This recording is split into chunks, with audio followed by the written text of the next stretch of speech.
Welcome to Day 68 of the Bible in a Year podcast. Our reading today is Joshua chapter 8, verse 24 through chapter 11, verse 9. If you have been enjoying this podcast, consider checking out our app. There you can listen to the entire Bible, explore new listening plans, and use dwell mode to memorize or meditate on your favorite verses.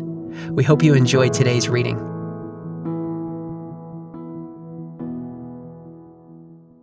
When Israel had finished killing all the inhabitants of Ai in the open wilderness where they pursued them, and all of them to the very last had fallen by the edge of the sword, all Israel returned to Ai and struck it down with the edge of the sword. And all who fell that day, both men and women, were 12,000, all the people of Ai. But Joshua did not draw back his hand with which he stretched out the javelin, until he had devoted all the inhabitants of Ai to destruction. Only the livestock and the spoil of that city Israel took as their plunder, according to the word of the Lord that he commanded Joshua. So Joshua burned Ai and made it forever a heap of ruins, as it is to this day. And he hanged the king of Ai on a tree until evening. And at sunset Joshua commanded, and they took his body down from the tree and threw it at the entrance of the gate of the city, and raised over it a great heap of stones which stands there to this day. At that time Joshua built an altar to the Lord, the God of Israel, on Mount Ebal, just as Moses, the servant of the Lord, had commanded the people of Israel, as it is written in the book of the law of Moses, an altar of uncut stones upon which no man has wielded an iron tool. And they offered on it burnt offerings to the Lord and sacrificed peace offerings. And there, in the presence of the people of Israel, he wrote on the stones a copy of the law of Moses, which he had written. And all Israel, sojourner as well as native born, with their elders and officers and their judges, stood on opposite sides of the ark before the Levitical priests who carried the ark of the covenant of the Lord, half of them in front of Mount Gerizim, and half of them in front of Mount Ebal, just as Moses, the servant of the Lord, had commanded at the first to bless the people of Israel. And afterward he read all the words of the law, the blessing and the curse, according to all that is written in the book of the law. There was not a word of all that Moses commanded that Joshua did not read before all the assembly of Israel, and the women, and the little ones, and the sojourners who lived among them. As soon as all the kings who were beyond the Jordan in the hill country and in the lowland all along the coast of the Great Sea, toward Lebanon, the Hittites, the Amorites, the Canaanites, the Perizzites, the Hivites, and the Jebusites heard of this, they gathered together as one to fight against Joshua and Israel. But when the inhabitants of Gibeon heard what Joshua had done to Jericho and to Ai, they on their part acted with cunning and went and made ready provisions and took worn-out sacks for their donkeys and wineskins, worn out and torn and mended, with worn-out patched sandals on their feet and worn-out clothes. And all their provisions were dry and crumbly.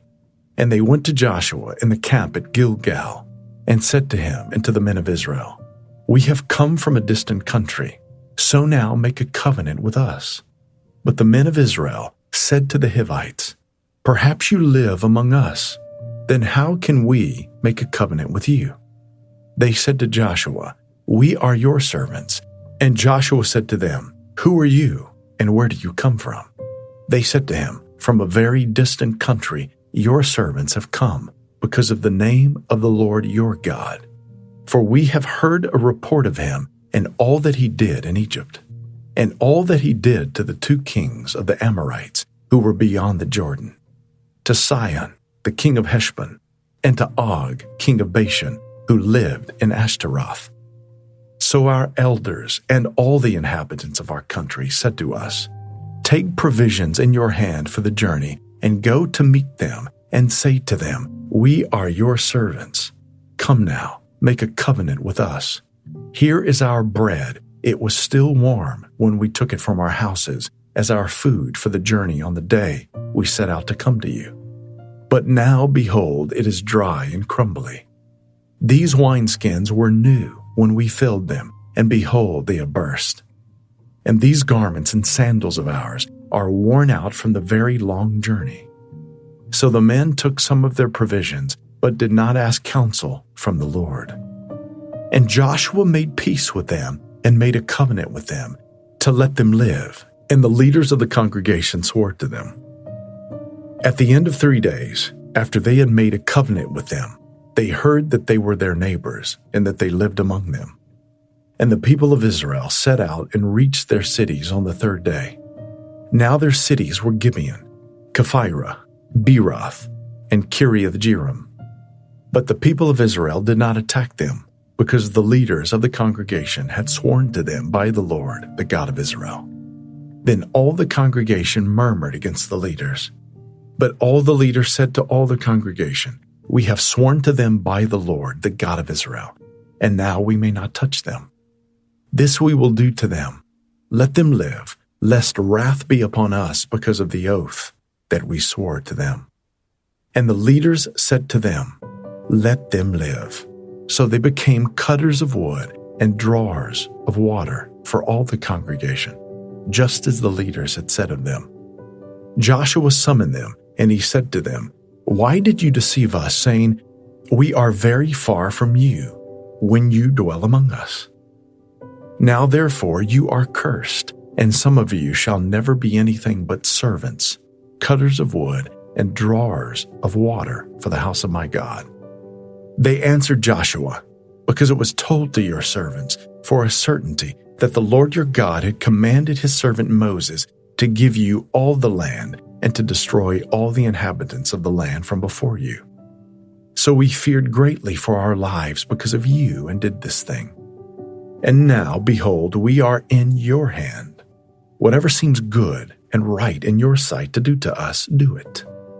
So he did this to them and delivered them out of the hand of the people of Israel, and they did not kill them. But Joshua made them that day cutters of wood and drawers of water for the congregation and for the altar of the Lord to this day, in the place that he should choose. As soon as Adoni-Zedek, king of Jerusalem, heard how Joshua had captured Ai and had devoted it to destruction, doing to Ai and its king as he had done to Jericho and its king, and how the inhabitants of Gibeon had made peace with Israel and were among them, he feared greatly, because Gibeon was a great city, like one of the royal cities, and because it was greater than Ai, and all its men were warriors.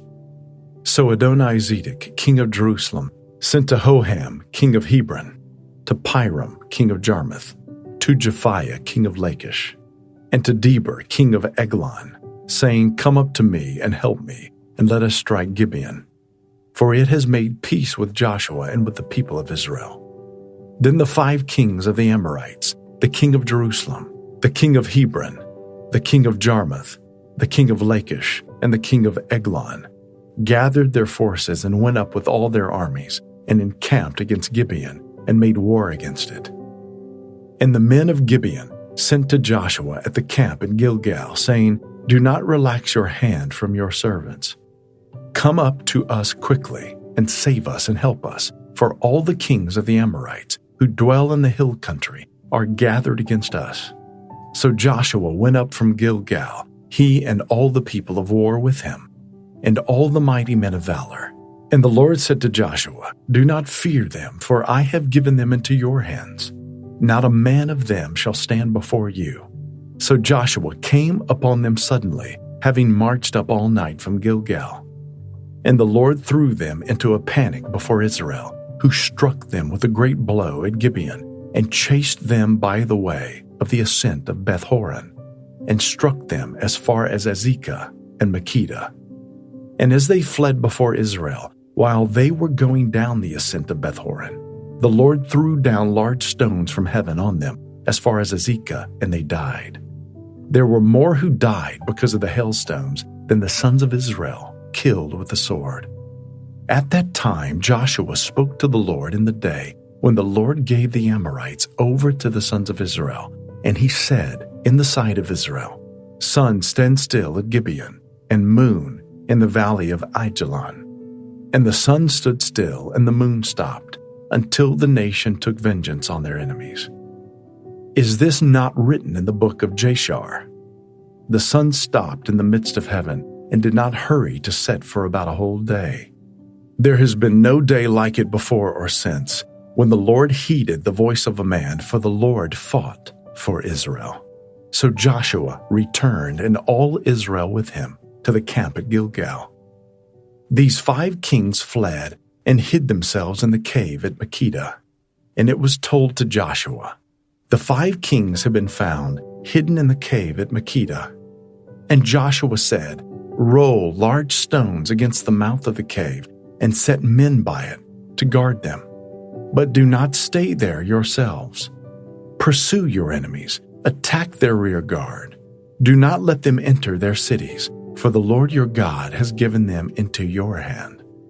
When Joshua and the sons of Israel had finished striking them with a great blow until they were wiped out, and when the remnant that remained of them had entered into the fortified cities, then all the people returned safe to Joshua in the camp at Makkedah.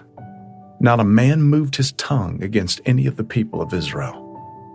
Then Joshua said, "Open the mouth of the cave and bring those 5 kings out to me from the cave." And they did so, and brought those 5 kings out to him from the cave, the king of Jerusalem, the king of Hebron, the king of Jarmuth, the king of Lachish, and the king of Eglon. And when they brought those kings out to Joshua, Joshua summoned all the men of Israel and said to the chiefs of the men of war who had gone with him, "Come near, put your feet on the necks of these kings." Then they came near and put their feet on their necks. And Joshua said to them, "Do not be afraid or dismayed.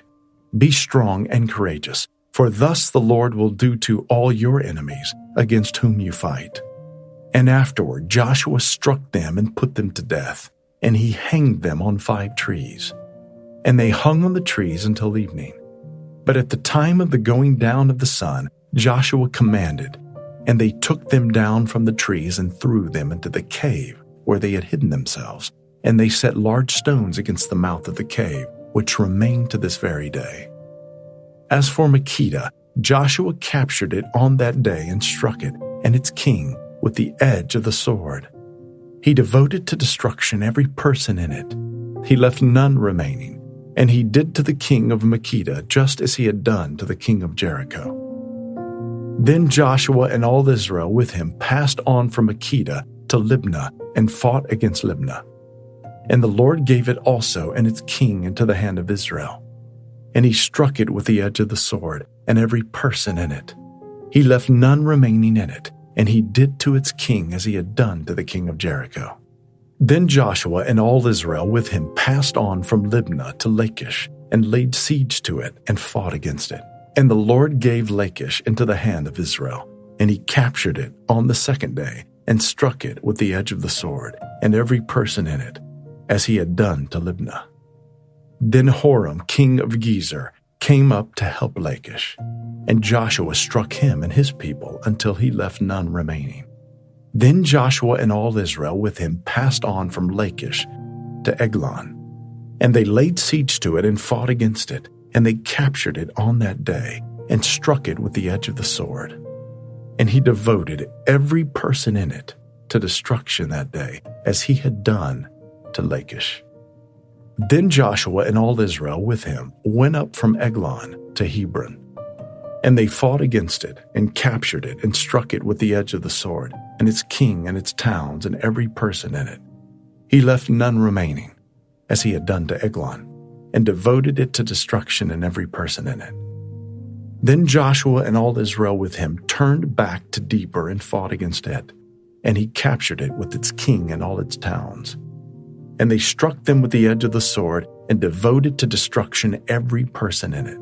He left none remaining.